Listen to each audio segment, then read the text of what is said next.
Hello friends, இன்றைக்கி ரொம்பவே டேஸ்ட்டான எல்லாருக்குமே ரொம்ப பிடிச்ச மசாலா வேர்க்கடலை எப்படி செய்கிறதுன்னு சொல்லிட்டு பார்க்கலாம். இது செய்கிறது ரொம்பவே ஈஸி. அதோட நல்லா முறுமுறுப்பாக ரொம்பவே சூப்பராக இருக்கும்.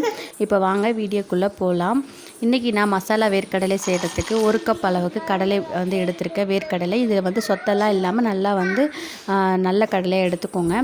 அடுத்து அதே கப்பால் 1/2 கப் அளவுக்கு கடலை மாவு, அது கூடவே 1/4 கப் அளவுக்கு அரிசி மாவு. எந்த கப்பால் வேர்க்கடலை எடுத்தோமோ அதே கப்பால் தான் இப்போ நான் சொன்ன 3 பொருளுமே எடுத்துக்கணும். அடுத்ததாக 1 டீஸ்பூன் மிளகாய்த்தூள். இது காஷ்மீர் சில்லி போட்டு அரைச்சதுனால ரொம்பவே கலரும் கொடுக்கும். அடுத்து தேவைக்கேற்ப உப்பு, 1/4 டீஸ்பூன் அளவுக்கு பெருங்காயம், கொஞ்சம் தான் மஞ்சள் தூள். இப்போ இதெல்லாம் ஒன்றா சேர்த்துட்டு ஃபஸ்ட்டு எல்லாத்தையும் நல்லா மிக்ஸ் பண்ணிக்கலாம். அதுக்கப்புறமா நம்ம தேவைக்கேற்ப கொஞ்சம் தண்ணி ஊற்றி மிக்ஸ் பண்ணிக்கலாம்.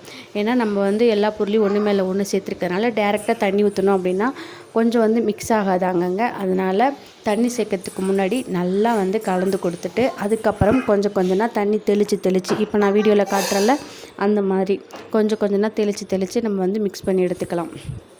இது செய்கிறது ரொம்பவே ஈஸி. ஒரு 10லேருந்து 15 நிமிஷம் டைம் இருந்தால் போதும்.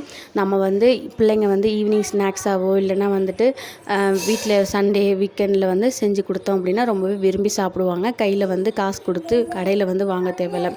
அடுத்ததாக பாருங்கள், இப்போ நான் பிசைஞ்சிருக்கிற இந்த பதம் போதும். ரொம்பவும் தண்ணி அதிகமாக ஊற்றிட்டோன்னா எண்ணெய் குடிச்சிரும்.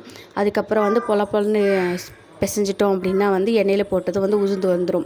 இப்போ காட்டியிருக்கிற பதம் போதுமானது. அடுத்ததாக எண்ணெய் ஹீட் ஆனதுக்கப்புறம் இப்போ நான் வீடியோவில் காட்டுற மாதிரி 1-2 எடுத்து அப்படி போட்டோம் அப்படின்னா ரொம்பவே சூப்பராக புரிஞ்சு வரும். இது போடும்போது கையில் எண்ணெய் தெரிக்காமல் பார்த்துக்கோங்க. அதே சமயத்தில் ரொம்ப லேட் பண்ணி போட்டோம் அப்படின்னா ஃபஸ்ட்டில் போட்ட கடலை கரிஞ்சிறதுக்கும் வாய்ப்பு இருக்குது. அதனால் முடிஞ்ச அளவுக்கு கேர்ஃபுல்லாக கொஞ்சம் ஒன்று பின்னாடி ஒன்று ஸ்பீடாக போட்டுடணும். அந்த எண்ணெயோட சலசலப்பு தன்மையெல்லாம் அடங்கினதுக்கப்புறம் நல்லா கடலை மாவு, அரிசி மாவுலாம் நல்லா ஃப்ரை ஆகிட்டு நல்லா கலர் சேஞ்ச் ஆனதுக்கப்புறம் நம்ம அதை எடுத்துடலாம்.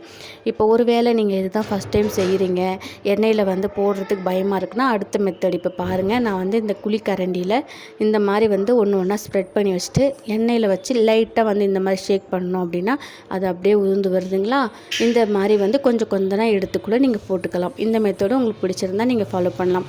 அடுத்தது மீதி இருக்கிற வேர்க்கடலையும் நான் பொரித்து எடுத்துகிட்டு உங்களுக்கு காட்டுறேன். கண்டிப்பாக சூப்பராக இருக்கும். நம்ம கடையில் எப்படி வாங்கி சாப்பிடும்போது இருக்குமோ டேஸ்ட்டு, அதே டேஸ்ட்லேயே இருக்கும். கண்டிப்பாக நீங்களும் இதை வீட்டில் ட்ரை பண்ணி பார்த்துட்டு டேஸ்ட் எப்படி இருக்குதுன்னு சொல்லுங்கள். அடுத்தது கொஞ்சம் கருவேப்பிலையை அதில் உருவி போட்டு அதை கொஞ்சம் ஃப்ரை ஆனதுக்கப்புறம் நம்ம அந்த கடலையோடு மிக்ஸ் பண்ணிட்டோம் அப்படின்னா சாப்பிடும்போது அதோடைய ஃப்ளேவரும் சூப்பராக இருக்கும். அவ்வளோதான், ரொம்பவே சூப்பரான நம்ம கடைகள்லாம் வாங்குகிற அளவுக்கு டேஸ்ட்டான மசாலா வேர்க்கடலை ஒரு 10 நிமிஷத்தில் நம்ம ரெடி பண்ணிட்டோம். கண்டிப்பாக நீங்கள் இது வீட்டில் ட்ரை பண்ணி பாருங்கள். டேஸ்ட் எப்படி வருதுன்னு கமெண்ட்ஸில் சொல்லுங்கள். தேங்க்யூ ஃபார் வாட்சிங்.